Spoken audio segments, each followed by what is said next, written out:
যাবো। আমি মানে যদি কখনো কোনো কাজ করাই তাই করি ফোনটা দিচ্ছি, তুই ভিডিও দেখ আমার কাজটা করে দে। তো বলছি কি তুমি ফোন দিয়ে দাও, আমি তোমার আর কাজ করে দেবো না।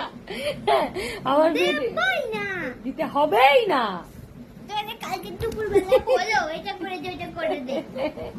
কাল স্কুলে যাবি, স্কুল থেকে আসার পর কি রাগ বাবা, কি জেদ মেয়ে, বেশি তেজ হয়ে গেছে। মুখে মুখে তর্ক করছো শোনা তুমি। হ্যাঁ ভিডিওটা শেষ হলে আমি ঘুমাবো, না সারা রাত জ্বালাবো। চালালে কি করবে? জ্বালাবো। ঠিক আছে দিচ্ছি, দাঁড়া। মুখখানা দেখো পুরো একদম হুনু বাচ্চা, আমার হুনু বাচ্চা, আমার ঠুনু বাচ্চা। আমার মাম্মা, তুমি আমার মা হও, তুমি আমার মা না।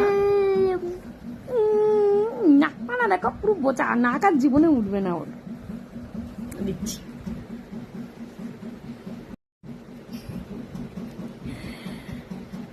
আমার নাম মৌ। আমি জীবনে প্রচুর কষ্ট করেছি, যে কষ্টের কথা বলা যাবে না।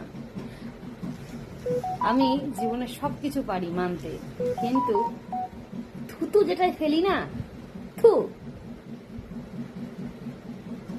তারপর ওটা চাটতে পারি না, খুব ঘেন্না হয়। মানুষকে যখন আমি একবার ঘেন্না করি, সে আমার রিলেটিভ হোক, আমার বন্ধু বান্ধব হোক, বা আমার নিজের লোক হোক, যখন একবার আমি কাউকে ঘেন্না করি না, তা এখান তো দূর ভাই, তাকে আমি আমার মাথাতেও রাখি না। হ্যাঁ, কেননা অনেকে আছে থুতু ফেলে চাটে, কিন্তু ওই রক্তটা আমার গায়ে নেই, যেখানে একবার হাক করে থু ফেলে দেবো। চাটার ইচ্ছাও নেই, তার জন্য আমার কোনো আফসোসও নেই। আমি আমার জীবন নিয়ে হ্যাপি আছি। আর কারোর ভাষণ তো আমি টোটালি শুনতে চাই না।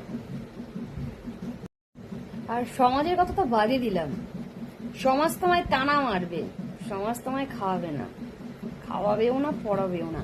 শুধু সমাজ না, রিলেটিভও তাই। তোমার টাকা যদি সমানে সমানে থাকে তবেই সেখানে হবে আত্মীয়। ধরো আপ ডাউন, সেখানে কোনো রিলেশনশিপই থাকে না, আত্মীয় স্বজন তো থাকবেই না।